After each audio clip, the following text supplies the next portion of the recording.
नमस्कार दर्शकों, आज हम आपको सुनाते हैं कि गौ सेवा का क्या महत्व है। प्राचीन समय की बात है।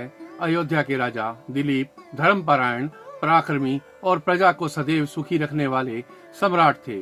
वे अपनी पत्नी रानी सुदीक्षिणा के साथ सुखपूर्वक जीवन व्यतीत कर रहे थे, किंतु अनेक वर्षों तक उन्हें संतान की प्राप्ति नहीं हुई। राजा इस विषय में चिंतित रहने लगे। उन्होंने सोचा, मैंने सदैव धर्म का पालन किया है, फिर भी संतान सुख से वंचित क्यों हूँ।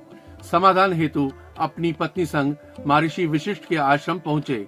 वशिष्ठ जी ने राजा की समस्या सुनी और अपनी दिव्य दृष्टि से उनके भूतकाल को देखा। उन्होंने बताया, राजन, एक बार आप देवलोक से लौटते समय एक गाय और उसके बछड़े को भूखा प्यासा देखकर भी उनकी उपेक्षा कर आगे बढ़ गए थे। उस कामधेनु गाय ने आपको श्राप दिया कि संतानहीनता का दुख भोगोगे। यह सुनकर राजा को बड़ा पश्चाताप हुआ। राजा ने महर्षि से इस दोष निवारण का उपाय पूछा। वशिष्ठ जी बोले, आप मेरे आश्रम की नंदिनी गाय की सेवा करें, उसकी रक्षा करें, उसे भोजन कराएं, उसके सुख दुख का ध्यान रखें। इससे वह प्रसन्न होकर आपको पुत्र रत्न का वरदान देगी। राजा और रानी ने नंदिनी की विधिवत पूजा की। राजा प्रतिदिन उसे वन में चराने ले जाते, हरी हरी घास खिलाते, उसके शरीर से कीट हटाते और सायंकाल वापस आश्रम लाते। ऐसे ही 20 दिन बीत गए। एक दिन जब राजा नंदिनी को लेकर वन गए तो एक विशाल शेर ने आकर गाय को पकड़ लिया। गाय की करुण पुकार सुनकर राजा तुरंत धनुष बाण उठाकर शेर का सामना करने लगे, किंतु जैसे ही उन्होंने प्रत्यंचा खींची, वे स्थिर हो गए। उनकी शक्ति क्षीण हो गई।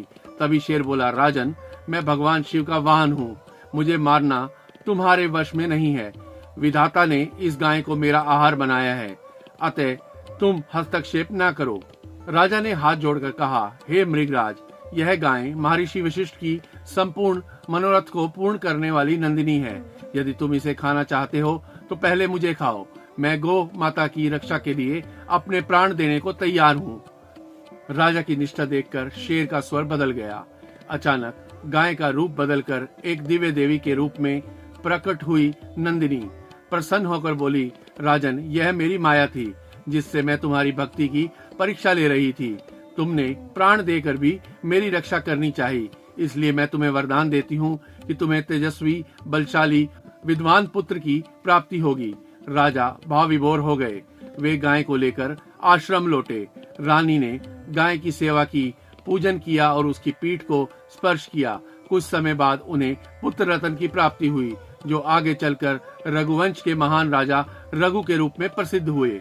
भगवान श्री कृष्ण ने नारद जी को यह कथा सुनाते हुए कहा, जो मनुष्य गौ सेवा करता है उसकी सभी इच्छाएं पूर्ण होती हैं। जो गाय को रोटी खिलाता है उसे पुण्य प्राप्त होता है।